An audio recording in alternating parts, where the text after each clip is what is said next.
Arya Stark's psychological journey begins with trauma that fundamentally fractures her sense of identity, initiating dissociative coping mechanisms that become central to her survival. Witnessing the brutal execution of her father does not simply produce grief. It shatters her foundational worldview. The child who wants to find herself through family, belonging, and moral clarity suddenly faces a reality where safety is an illusion. Dissociation begins here not as pathology, but as a psychological shield, allowing Arya to distance herself from overwhelming emotional pain.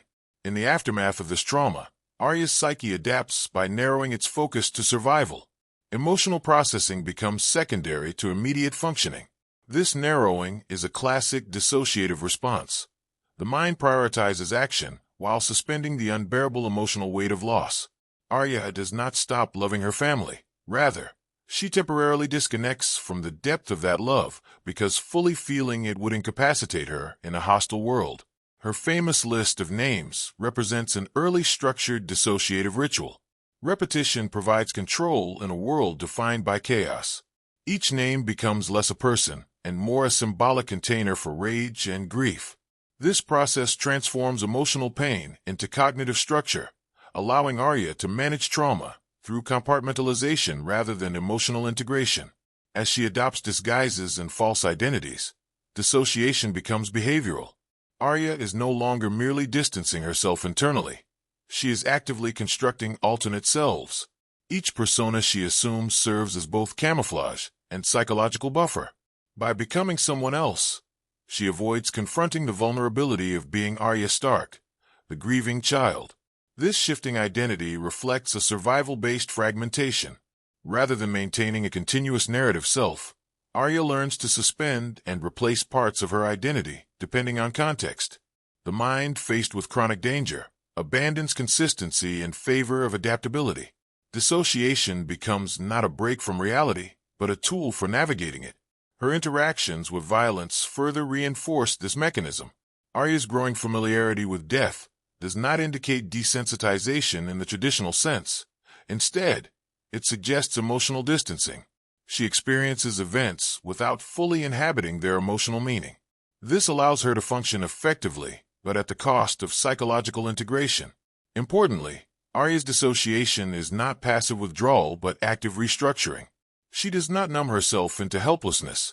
She channels dissociation into agency. This distinguishes her coping from collapse-based trauma responses and aligns it more closely with adaptive dissociation seen in extreme survival environments. Her journey through war-torn landscapes further destabilizes her identity anchors. Without stable social mirroring, her sense of self becomes increasingly self-generated. Dissociation fills the void left by the absence of relational grounding. The loss of childhood innocence accelerates this process. Arya does not mourn her lost innocence in conventional ways, because doing so would require acknowledging vulnerability. Dissociation allows her to bypass this mourning while still functioning. Ultimately, identity fragmentation becomes both armor and prison. Arya survives because she can divide herself, yet each division distances her from the continuity of self that once defined her humanity. Arya's arrival in Braavos marks a decisive transformation in her psychological trajectory, where dissociation ceases to be an improvised defense mechanism and becomes something ritualized, codified, and systematized. What once emerged organically from trauma is now deliberately cultivated through the structured teachings of the Faceless Men.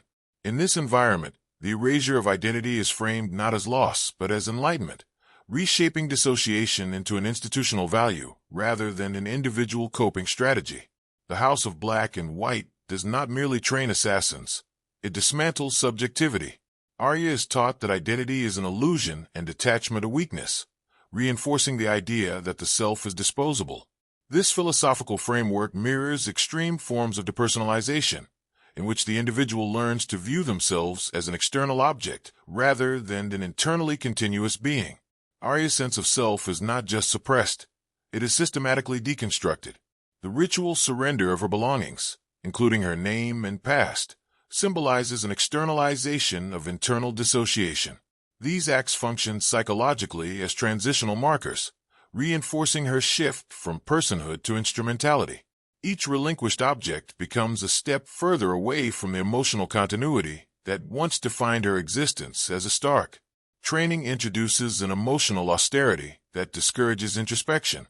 Feelings are treated as noise, memories as contamination. The discipline demands that Arya experience events without interpreting them through personal meaning. In doing so, she practices a controlled form of emotional anesthesia, sharpening her capacity to act without hesitation. Blindness, imposed as punishment and lesson, deepens this process. Deprived of visual orientation, Arya must navigate the world through intuition and detachment. Psychologically, this mirrors her internal state, a navigation of existence stripped of familiar identity markers. She learns to rely not on who she is, but on what she can perceive in the present moment. Pain, both physical and emotional, is reframed as a pathway to transcendence. By interpreting suffering as purification, Arya is taught to detach from its emotional resonance. This cognitive reframing is central to institutionalized dissociation. It transforms distress into purpose. However, Arya's inability to fully abandon her personal narrative reveals a critical tension. While she adopts the practices of self-erasure, fragments of her Stark identity persist. Her hidden sword, Needle, becomes a symbolic repository of memory and attachment, quietly resisting the doctrine of nothingness. This selective preservation illustrates the difference between adaptive dissociation and total ego dissolution. Arya does not become no one. She becomes someone who can temporarily inhabit no one. The distinction is subtle, yet psychologically vital. Moral responsibility is also reframed during this training.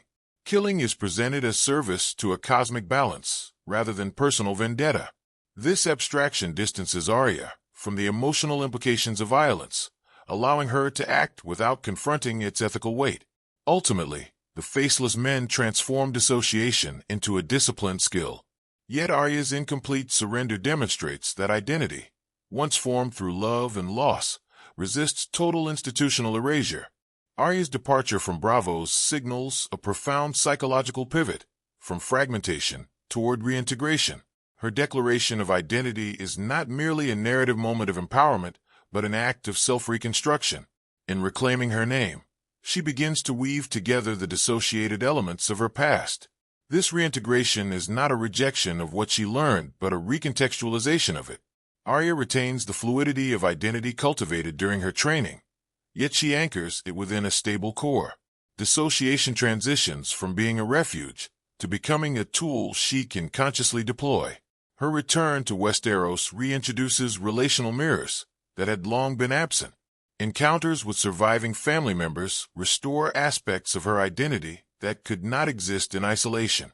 The presence of others allows her to re-experience herself as part of a shared history rather than as an isolated instrument.